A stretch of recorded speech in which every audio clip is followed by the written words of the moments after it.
dans le programme de Soccer Plus. On recherche des jeunes qui sont ouverts d'esprit et qui sont prêts à s'investir dans leur progression, dans leur amélioration comme joueur, mais aussi comme personne. Évidemment, ils doivent être passionnés par le sport, par le soccer.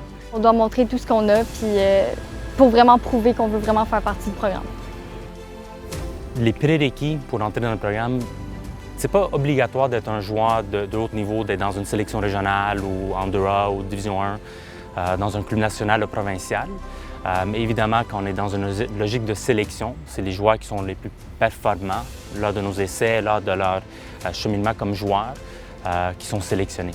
Nous avons quelques-uns des meilleurs coachs au Québec. Donc, ils nous apprennent vraiment comment jouer au soccer. À chaque pratique, les coachs nous poussent à notre 100%, ils veulent qu'on s'améliore et comme ça, on amène tout ce qu'on apprend dans les pratiques, dans les matchs. On apprend la rapidité du jeu, ils nous apprennent mentalement comment penser comme un joueur de soccer. Alors, ça nous apprend vraiment à devenir un meilleur joueur de soccer, mais aussi une meilleure personne. Moi, si je venais pas dans le programme soccer, c'était sûr que je venais pas au collège parce que ce qui me passionnait vraiment, c'était le programme, justement. C'est sûr qu'après ça, on pense au collège, puis c'est vraiment une bonne école, puis je suis vraiment heureuse d'être ici. Et ce qui m'a poussée à venir ici plutôt qu'au sport-études, c'est vraiment, surtout que j'ai un club aussi à l'extérieur, bien, ça me permettait de quand même en avoir quand même une bonne quantité ici, mais que je pouvais quand même continuer avec mon club sans en avoir trop, justement. C'est toujours une question qui est soulevée par rapport à un sport-études. Je pense pas qu'on a le même objectif, ni les mêmes critères de réussite, si vous voulez. Un sport-études s'entraîne vraiment 5 jours semaine et ils sont vraiment axés vers la haute performance. Nous, c'est l'académie qui va en premier. Et si on peut combler la réussite et la progression athlétique à celle académique, pour nous, c'est ce qu'on recherche. Les coachs veulent vraiment sortir le meilleur d'entre nous. Ils veulent vraiment qu'on s'améliore.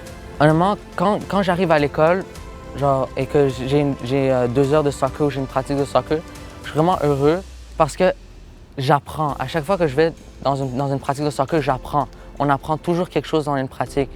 Pour les élèves, surtout de secondaire 1, on essaie de les intégrer tout de suite dans le programme. Donc, même avant que les cours commencent, au mois d'août, on fait un camp de pré-saison, on l'appelle.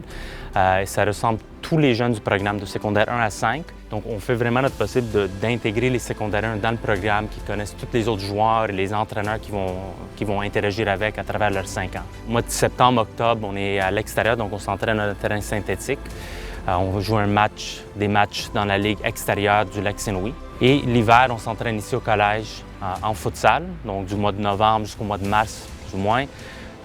Et les équipes vont jouer dans les ligues régionales en secondaire 1, 2 et 3, mais par la suite, en 4 et 5, on joue dans la D2. Donc, c'est une ligue provinciale regroupant les meilleures écoles et collèges de la province sur le plan de soccer et de futsal.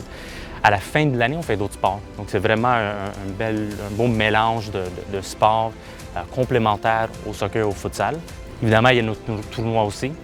Donc, de secondaire 1 à 5, il y a toujours 2 ou 3 tournois dans l'année. Et on a tendance à s'éloigner un peu à chaque année. Donc, en secondaire 1, on reste au Québec, on ne sort pas de la province. En 2 et 3, on s'en va à Boston, qui est quand même un des tournois préférés de tous nos élèves. Et en 4-5, on fait un showcase américain et un voyage à l'externe. Donc, il y a quelques années, on est allé au Costa Rica. Il y a 2 ans, on est allé en Italie. Et l'année prochaine, on est en train de voir qu'est-ce qui sera possible comme voyage. En secondaire 3, on a été pour la 2e fois au tournoi de Boston. Et cette année, nous l'avons remporté pour la première fois. C'est notre première au collège. Vraiment, c'est des moments inoubliables. On passe presque 3 jours ensemble. C'est vraiment un tournoi, la compétition est vraiment forte. Ça nous permet vraiment de nous améliorer. Ça nous permet de tisser des liens justement avec notre équipe. Je crois vraiment que c'est le moment que j'ai le plus aimé dans ce programme. J'aime vraiment quand on fait des pratiques techniques parce qu'un joueur de soccer, c'est vraiment 60% technique et 40% physique. Donc la technique est vraiment un gros aspect du jeu. Donc quand on fait des pratiques techniques, j'aime beaucoup ça. Tactiquement, je pense que tout ce que les coachs nous apprennent, c'est vraiment réaliste et puis on peut souvent utiliser les choses qu'ils nous apprennent dans les matchs. Chaque cohorte amène tellement de différentes situations et choses qui arrivent, mais si j'ai vraiment choisi une anecdote ou un moment, ce serait le voyage en Italie. Je pense que les matchs, l'environnement professionnel qu'on a été capable de vivre dedans. Et finalement, à la fin, avoir 2 joueurs qui se font inviter de retourner là-bas, évidemment, c'est fantastique. Moi, je dirais à une amie qui voudrait venir à Sainte-Anne de, premièrement, être passionnée par ce sport-là. Le soccer, c'est vraiment quelque chose qu'il faut aimer pour pouvoir le faire pratiquer presque à chaque jour. Puis aussi de vouloir comme, faire partie d'une nouvelle famille parce que oui, on se tient l'équipe en 5 ans. Fait que je crois vraiment que ça, pour tisser des beaux liens ensemble, puis qu'il faut aimer le soccer. Nous, notre objectif principal, c'est la progression de tous nos élèves.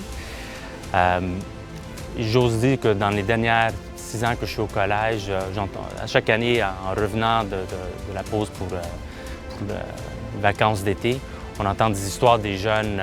On est passé de A à 2A, ou j'ai fait mon équipe 3, ou j'ai été invité en équipe du Québec. Donc, à travers le processus, c'est quand même de la progression. On a des belles histoires de réussite. On a 2 jeunes qui étaient en Italie. Donc, quand on a fait notre voyage, ils ont été vus par des clubs là-bas. Ils ont été invités de faire des essais là-bas. Donc, les 2 ont passé 1 an en Italie avec des équipes professionnelles. On a une couple de jeunes qui sont partis aux États-Unis sur des bourses scolaires. D'autres, dont une des finissants de notre première cohorte qui joue pour l'Université de Concordia. On a une quinzaine qui joue dans la ligue collégiale en D1 ou D2 et d'autres qui continuent à jouer au civil. Donc, l'objectif à la base, c'est qu'ils continuent à aimer, être passionnés et jouer le sport après qu'ils finissent ici au collège. Je pense que c'est le cas de 90% de nos élèves. Et ceux qui ont la possibilité de jouer collégial ou d'avoir des bourses ou aller au niveau même professionnel, tant mieux. Mais à la base, on est très content qu'il y ait autant qui continuent à jouer.